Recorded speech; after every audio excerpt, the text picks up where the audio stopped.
Bonjour, je suis Odette Ménard, conseillère au ministère de l'Agriculture en Montérégie.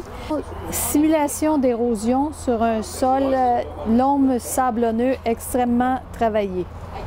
On remarque que le sol est extrêmement non pénétrant. On remarque un ruissellement instantané, une déstructuration, énormément de particules de sol qui glissent, même que la quantité d'eau qui tombe sur le sol va au-delà de la capacité d'érosion. On voit même que ça a tendance à vouloir déborder, qu'il n'y a aucune infiltration actuellement dans ce sol-là. Ce sol-ci a été prélevé dans un champ sous régie de charrues.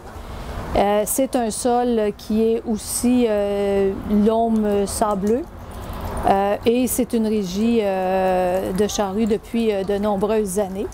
Alors lui aussi, on voit qu'il y a de l'érosion à peu près instantanée. On voit la déstructuration en surface aussi et une grande quantité de sédiments qui s'écoulent en même temps que l'érosion.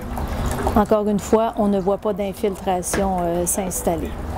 Ce champ-ci, c'est un champ sous régie de semi-direct depuis quelques années. C'est aussi un sol loameux sableux et on voit aussi une différence au niveau du ruissellement. Beaucoup plus d'infiltration dans le sol, beaucoup moins de ruissellement.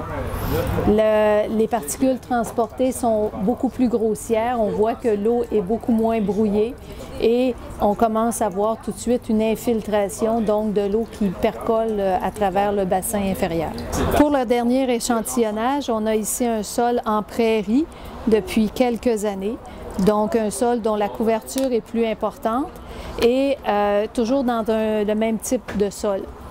Donc, on voit qu'il n'y a à peu près pas, sinon pas du tout d'érosion hydrique à la surface, pas de ruissellement, et on voit une infiltration qui est plus importante aussi.